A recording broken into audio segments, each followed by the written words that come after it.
Hey, everybody, welcome to this awesome and exciting podcast episode. We have a spectacular guest with us. We have none other than the one and only Urs Geisenhainer. Hallo, ich bin aus Deutschland. Yeah. But Wendy and I are here together. Hello. And we just had Urs in the studio, and he really changed a lot of people's lives today. He did, for sure. Our staff, students, we've literally been trying to get you in our studio for a long time, Urs. Yeah, no joke. Oopsies. Whoopsies. So But he was worth the wait. Aww. Agreed. Yeah, for sure. Agreed. Tell the listeners who you are, where you come from, and why you're here. I'm not quite sure why I'm here, to be particularly precise and honest. I came originally from Germany, as you all know by now. I moved to the States in 2005 to dance with Agnes Kazimierczak. Shout out to her, Polska Polska. And ended up staying here, continued my career in the professional division, started to venture out a little bit to see how it is to not only live like a dancer, being on the competitive circuit, but how it might be to live from dancing as a professional coach and running a few studios in Southern California. And ending up coming back to the coaching circuit quite a bit because I do enjoy teaching, and ended up realizing in the end I'm really just a dance teacher, and I have a massive passion for helping people move their bodies in conjunction and attached to somebody else, and hopefully find a journey to discover something about themselves that they don't know. Yeah. You know, when we were talking last night at the restaurant, you were talking about I'm just a dance teacher, and just the idea of saying that I'm just is way more. I mean, what you've done to these people's lives are lasting changes in their lives. You unlocked, probably in some of our newer couples, something they probably would have never, ever imagined themselves doing.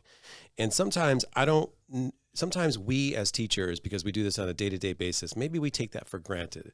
And just the term of saying, I'm just But when you say I'm just a dance teacher, ladies and gentlemen, please don't take that with any levity to it. He literally probably changed people's lives for forever. But if you think about it, right, what's one of the biggest mottos here in the US from one of the biggest sports producing authorities, Nike? Just do it. Just do it, yeah. So theoretically, that little just is what made that slogan what it is and made that company what it is. And I do believe that that's what makes me who I am as well. Yeah. Yeah. But I think just the term dance teacher, with my background, it wasn't always, I shouldn't say my background. With my experience, being a dance teacher isn't always something that people appreciate initially. So that was my point I was just trying to make. But yeah, that was really good to match that with the Nike thing. That was actually cool. I think with that, even though I should support Adidas. I'm sorry, Germany. I do live in America now. I think with that mentality, though, of just, it leaves you open to be able to still be a student and learn. And I think when you are a teacher, people feel that. And I think when you have that kind of openness, ego aside, to be able to be like, people want to learn from someone like that because you're still open. You can tell when you're coaching that you're not just on autopilot, like this is what I teach, this is how I do. You're looking, you're seeing how the student responds. You're open to like, can I learn something conceptually in this moment still? And I think, with titles, masters or champions, if you always have that mentality, then you're continually open to growth. And I think with that, that's what's beautiful about it, because you never stop growing. So there's always an evolution there in respect to the growth that you have, and to be able to let's be honest, not every great dancer is a good teacher. And that's a fact. They could be world champions, but that doesn't mean that they are a good teacher. And I think that is a really valid comment, but I do think oftentimes that is because of the duration of your personal competitive career, right? I retired when I was 29, so I think on a professional level, in ballroom dancing, it's not like in football, like the European football, not the hand egg like in America, egg in the hand. But sorry, I apologize. I do feel very close to football. I did watch the Super Bowl, but I do believe that if you are somewhat continuing your career and maximizing yourself in that professional career to the utmost limit that you think you can go, I don't know how much you have left to develop as a teacher afterwards. So what ends up being the case is you continue to be the dancer. And I made an active choice to retire at that point. It wasn't because of an injury. It wasn't because of the partnership. I really thoroughly enjoyed my partnership. It wasn't because of any issues. It was because I felt like I would like to have the energy and the capacity still open to somewhat create the craft of teaching. Because the craft of execution is different than the craft of trying to convey the information. And if I would have stayed in it for a prolonged period of time and would have continued maybe till even into my mid-40s, I don't know if I would be the teacher that I am today. Let's backtrack a little bit and just talk about your beginnings.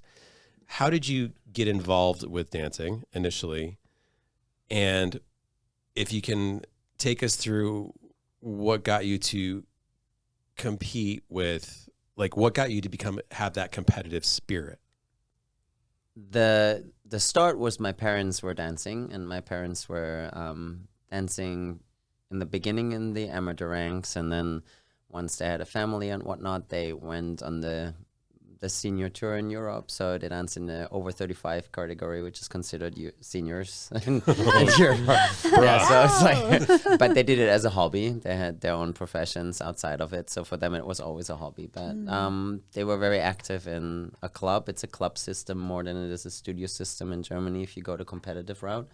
And they started a children's type of training for ballroom dancing, and I didn't want to go, but I was 5, and my neighbor, their daughters, one of them wanted to go. She was 5, she was my age. I spent a lot of time with her, and she said, well, I'm not going. If you're not going, it's your parents. So I ended up going because we were like brother and sister. So we ended up dancing, and she quit after like a few months, and I stayed until today. So, but I guess the part behind it was not so much the competitive side. I used it as a discovery and exploration process of body, mind, and soul, really, right? And that can take a long time, that can take a short period of time, and oftentimes if you're choosing to be competitive in a sport, you're faced with those 3 dimensions very quickly, and oftentimes that throws us out of the system, because that is, I think, the mountain we're climbing. I don't think we're climbing the mountain of results, appreciation, success or failure, however that is seen. I do believe it is the battle with those, with that triangle, with those 3 factors. Right. And honestly, that was fun for me. And when it stopped being fun, I stopped. So, okay. And it wasn't the competition. I always enjoyed competition. I always enjoyed performances. I always enjoyed the teaching. I always enjoyed the lecturing. I loved practicing. It was the best thing ever. I enjoyed the process because that's where I was exploring, discovering, searching, playing, trying to be creative. And once I felt that those dimensions are really, really working for me on the dance floor, but they're not working for me in real life. Yeah. Who am I when I walk into CVS pharmacy? I have no idea. because I'm not a ballroom dancer. Wow. You know, Yeah. and once I felt it's time to develop that side of it, I decided it's time to stop. You know, Mm-hmm. as it was, I wasn't hungry to create more titles or have more titles. Those never really were my primary motivation, because I think you get tired of that really quickly. Shiny things lose their shine very fast. Mm. Yeah. Mm. How did you end up at Arthur Murray? Through the president of Arthur Murray, John Kimmins, and my then coach, the president of the NDCA, Brian McDonald. They're close friends, and when I moved to the States and I did the independent prime circuit and taught independently, I did not feel that there was a lot of personal growth available, because it was competition to competition, and it's a very fast-paced market. It's almost like a soccer player that changes clubs very quickly. The professionals as well as the amateurs are, the turnover is very fast, and it's not something as a German that you enjoy. You like stability. Oh. You kind of would like to have something that feels very, very continuous and you can rely on. And I never felt like that has a grand future. And once I got in touch with Arthur Murray, with John Kimmins, with the system, with what the franchise is all about, I felt there were many opportunities and growth that are not necessarily just based on your personal development, but literally the bubble around you that you can feed off of. And again, I am an eternal learner. I would like to keep challenging myself always. And I do believe the variety that this company offers is what attracted me and kept me. Mm. So I want to go back to your beginnings. How old were you when you found dancing? And did dancing find you, or did you seek it out? Or like in our previous interview with Dimitro, like in Eastern Europe, whether it's Russia, Ukraine, or whatever, you get put into certain things and you figure out what your skill set was going to be, where your talents are, and they kind of put you into those things. So did you seek it out, or was it put upon you?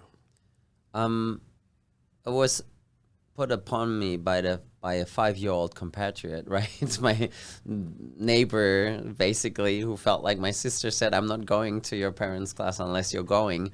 But it wasn't put upon me by my parents. Oh, was it? Okay. Right? So Yeah. it was my choice after all. I could have said no, but I did it for her. And I stayed because of me, Okay. not because of anything else. I did a lot of other things. I did a lot of other sports, if it was volleyball or tennis or soccer, whatnot. It was pretty much a variety of things. And it was a choice of what environment do I want to grow in?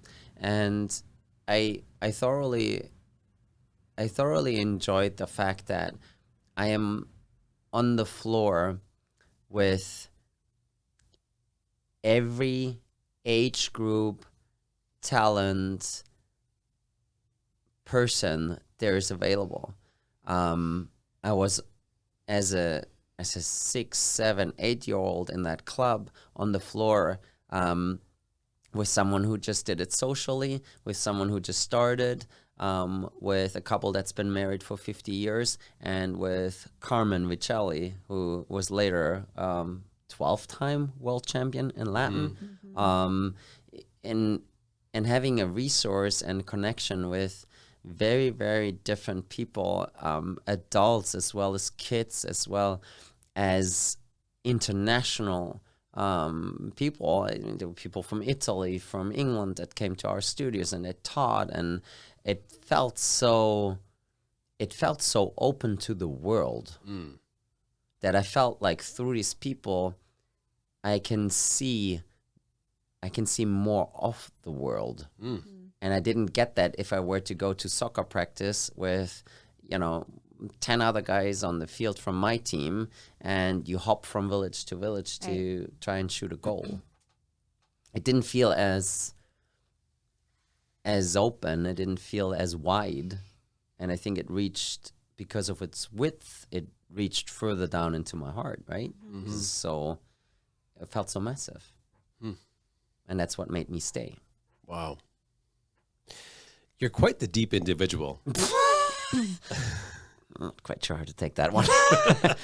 I've heard in the past that's not so good. You know, it's interesting, like what you said a moment ago in respect to, we have this gift of being in this world of dance, and it's mind, body, and soul, and encompassing, and there's so much to it. But in that same respect, what you said was like, oh my God, we're not alone in feeling that, but there still needs to be something else. And so, you know, even when we were competing, it was like we sacrificed everything to stay within that. And then getting to the point, as much as we loved it, it was like, God, I can't just be Wendy the dancer, Wendy Arthur Murray, that needs to be something else. So it's interesting. So what have you found in this exploration since not competing? What have you discovered about yourself, or maybe something that you would share that might surprise people about you? That's a really good question, actually. Or maybe you're still discovering. Absolutely. I do feel that I probably just recently have arrived more in my life than I ever have before. That's for sure. There's a lot of experiences that I've had over the last 19 years that I've been here in the States. I'm still learning about everything, everybody, all the culture, the dynamics, and whatnot. But I think probably what I learned most about myself is that I really do, and I always did a little bit, but I think I utilize it more now. I do enjoy practice living, meaning where you're not necessarily limited by any amount of time. So anytime you have a schedule, you're somewhat confined to its rhythm, to its dynamic, and to its pace. But taking charge of your individual personal pace and try to I think through that be more open. I think I'm more open now than I ever was a year ago. I think I discovered that about myself, that I was this, because maybe of that exploration and discovery process that I used for my competitive career. I thought I was open socially and out in the world, but I don't think I really was. And I do think that I opened myself more to everyone that's around me, and it's changed how I feel about myself, and it's changed how I live my day to day, I think. Wow. And it's made me more aware of certain things that I thought in the past. Maybe you're right saying that about me. Maybe you're not. I'm not quite sure. But realizing now, yeah, I think it was right that I was A, B, and C. And I think I'm more open. I think I definitely discovered that through pushing through certain doors that seemed close. And I think I was a little bit closed at times. So that's definitely something I'm pursuing. And I just saw you have Batman right behind you, and I love Batman, and I live in almost Gotham City, so this is amazing. I am Batman. That's what he's referencing right there. Yeah.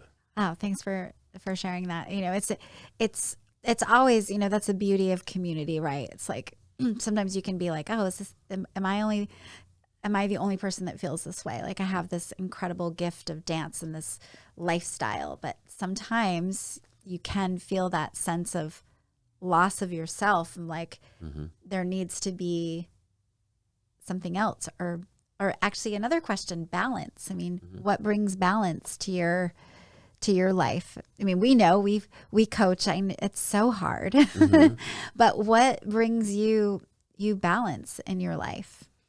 Balance in my life is literally, I think it is that what we said, the practice living. It is having having day after day after day where theoretically you don't have anything to do.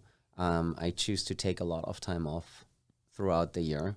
I block out a lot of time to travel to Europe, to travel hopefully to different continents that I haven't been, and try to, in a way, understand a lot more about how different cultures, different people go about their day to day. I love being part of the rhythm of people in the UK, the people in Japan, of people all over the world. And I'd like to discover that even more. But I've been making an effort to block out a significant amount of time every 4 months or so. Nice.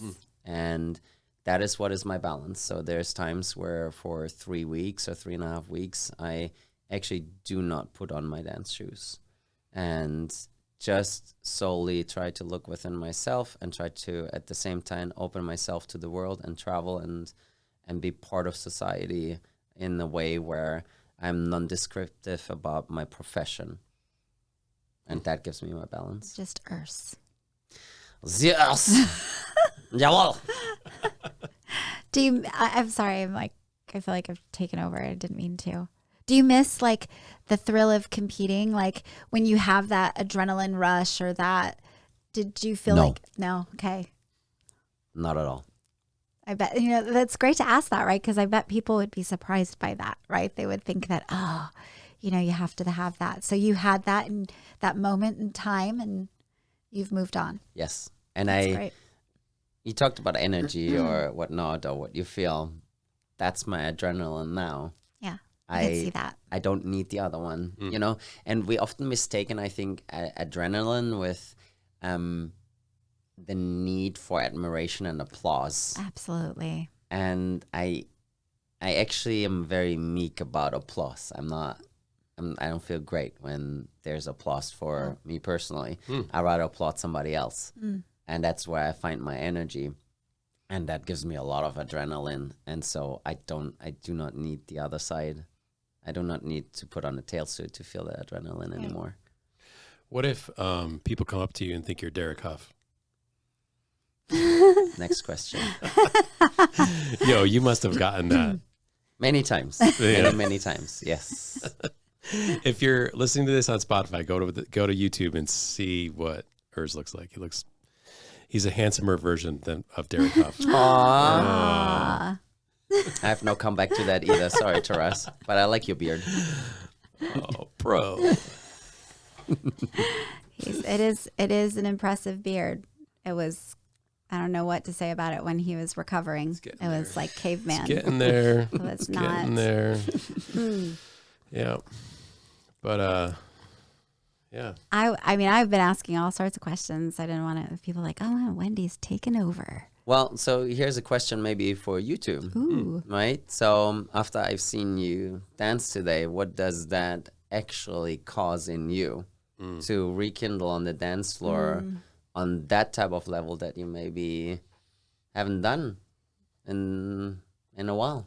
Long time. Yeah. So how do you guys feel? I'll let you that? start, Wendy. I literally, like the room just there was no one there. I completely lost myself in that. To have that, that's what, for me, the beauty of dancing. And any student that walks in the doors, I'm just like, God, I would hope they would be there long enough to be able to feel that. No inhibitions, not performing for anyone, but just allowing yourself to move and just express. And I think when you have like a movie score like that, it's so visceral and just deep. And I don't know, I was like inside myself and I didn't really think about what I was looking like. And then to have him respond and engage in that with me, I do miss that. And like yourself, I don't miss the competing or really that I don't miss at all. Just the competing and where you rank, but just to appreciate moving with one another and to have people appreciate that. That's really the beauty in it, not awards or competing or caring what people, just being able to just move. It just, so thank you again because and to be able to do that with him, because the student that said, I'm afraid to move because I'm afraid I'm going to do something wrong. You really unlocked something today in that, like, all as coaches, we all tend to say the same things to some degree, but it just takes that person, like what you did was just like mind blowing for the students today, that I think a lot of times it is about, am I doing this right? Is the leader, is he going to be mad? I didn't follow that. And you get in your head and I'm like, I just have to make sure I do everything that he's asking me to do. And I think that is very limiting for people. I mean, in the beginning, when you're new, they need to have some sort of rules, but there needs to get to a point where we expand beyond rules and just be able to move together without being like, that was wrong, or, so that was beautiful. So thank you. No, thank you for dancing. Yeah. For those of you who don't know, those two across the table did a wonderful little demonstration and show in the master workshop. So I was fortunate enough to see it, and I was very impressed. So that's why I'm asking. Wow. What about you, Taras? So kind. Mr. Rule Follower. Yeah. Rule follower? What do you mean? When it comes to dancing, for me, you're like, you didn't follow that. Eyes on the prize. Yeah, it's like the proverbial saying, it's like, if I only knew then what I know now. Yeah. To when you do competitive dancing, and my dance career was mostly competitive dancing. I never really had a lot of opportunities to do just performance. And it's like you get in that mindset of just competing and looking for people's marks and why don't you like me, and what do I need to do to please you? Like, competitive dancing is great because there's that sense of accomplishment. There's that sense of like, I achieved something that people will never be able to push themselves that hard to challenge themselves that much to pursue past the disapprovals or the marks or whatever. So there is a huge benefit to competitive dancing, but once you experience like just a show or just movement, and like your thing was about being in the music. I'm a hack of a musician, but I love music. I love playing guitar. I love being in a band. I love being part of something that comes together and is magical, whether it's a band or a dance partnership or putting together Legos. Like something so like basic as that. You and David Beckham both. Yeah. David Beckham? Yeah. Isn't it Legos? You feel cool now? Well, I do actually. That's great. Yeah. So considering I have limitations now, not just through age, but through replaced parts, it's bittersweet sometimes to have the knowledge and have the emotional connection to movement and wanted to dance with my wife, but yet my body's like, nope, you can't do that. So it's a difficult emotional kind of thing sometimes, like, why me? Because I want to be able to go out there and just dance in my mind what I think I should be able to portray, and just what I think my body should be able to do. Sometimes it doesn't do it. And then, of course, I get frustrated with her because I'm just like, I need her to be balanced and stable on her feet, because if she goes on her own, Here we go. I lose. And again, it's like the concept of lead and follow. Like, if I'm not able to initiate it, and it's before I'm ready, before I was ready to send that feeling, and she's already responded, sometimes that's where I'm just like, can you just wait for me? Because I'm a little bit on the slower side, Wow. So, but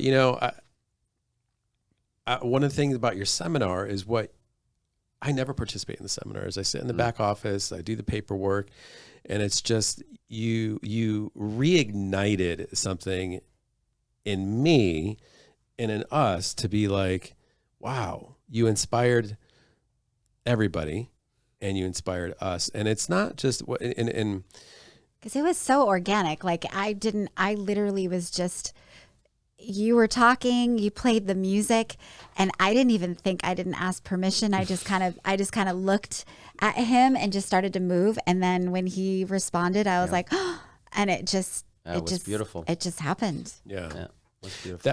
That was a moment. That was for sure a moment. And then when you asked us to demonstrate it again, I was like, immediately I went to something changes. I went to performance. I was like, I need to now prove something. Mm-hmm.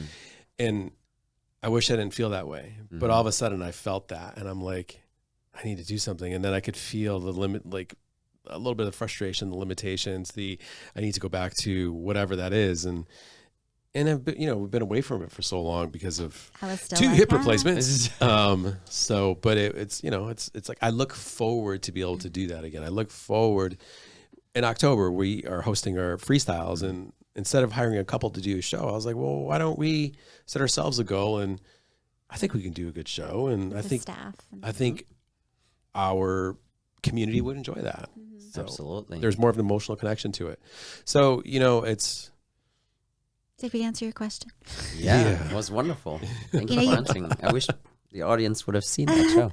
I think the beauty of what we do and what you did in that seminar is like, it's hard in life for people to be truly present with another person in the moment, and that's the beauty of a studio. We try to be like, don't bring your phone in, and to be able to be, dancing should be about expression, not perfection. It should just be, and sometimes we're in a society where have you watched the show Ted Lasso? I have. I love that show. It's so amazing. And, Football, about by the way. being, about being curious and not judgmental. And I think for you, what you presented today and what I heard you saying in lessons is like almost encouraging couples to be curious about one another versus judgmental of like, you didn't follow that or you weren't right. And that was just such a, it's funny, you're talking about this exploration that you have in your life right now, and you're basically sharing that with people. You're like, okay, on this lesson,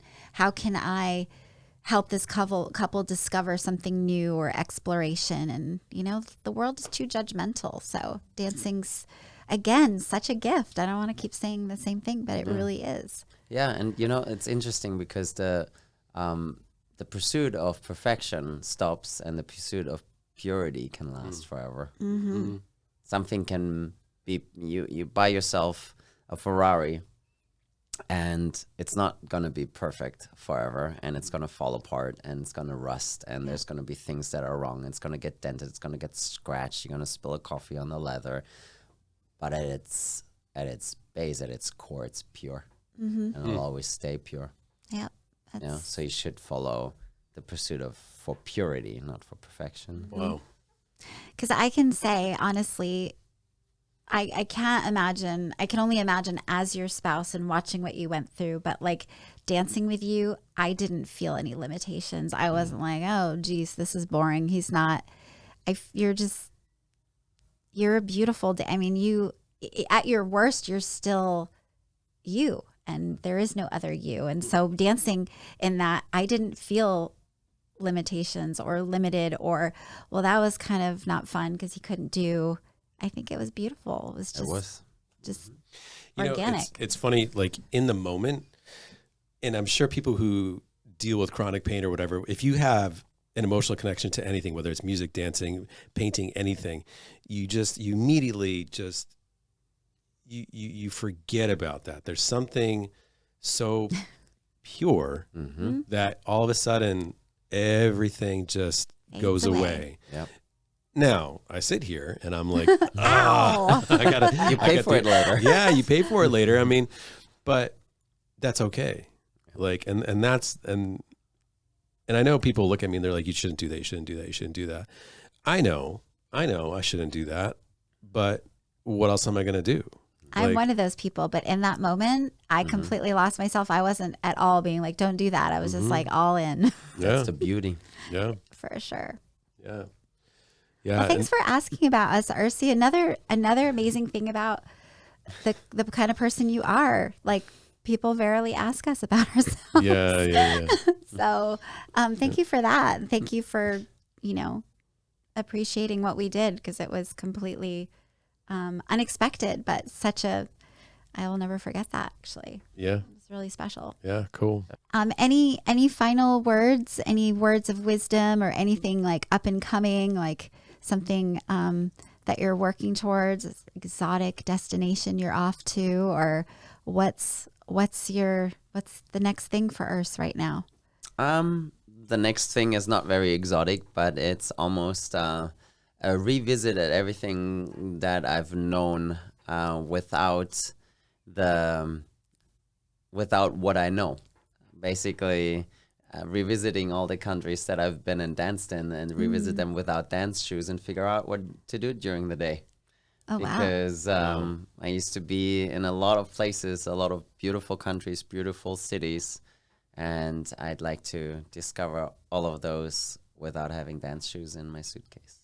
It's so true. We think about all the events we go to, and we're like, we're too tired afterwards to really enjoy. So I love that. I want to follow that. I want to be able to travel with nothing, my sneakers and a backpack.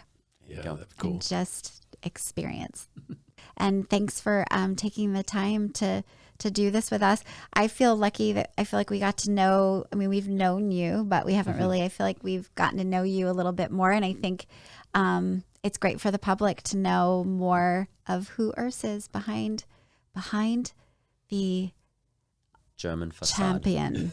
He's more than a champion. He's a pretty awesome person. So thanks for taking this time with us. Thank you. Thank you for having me here, and thank you for being the host that you are. I felt very, very comfortable. Very, very comfortable. Very comfortable. I felt very comfort on the table, and I had a really good time. It went by really fast. Yay. Cool, good. Thank you for everything Awesome. you've done. Well, thanks again for tuning in to this episode. As a reminder, as he's interrupting, and He said tooting. tooting. That's my German. Unterglieben, glauben. Oh, All the girlies say I'm pretty flat. Oh my God. So, You got thank it. you. Thank you. Once again, thanks for tuning into this podcast episode of the exclusive interview with Urs Geisenhainer. Don't forget to click like and subscribe and make those comments. Let us know what you would like to see in future episodes. So I'm going to let Wendy close it out for us. In the famous words of Ted Lasso, continue to always be curious, not judgmental. Have a great day. Love it. Goodbye. Yeah.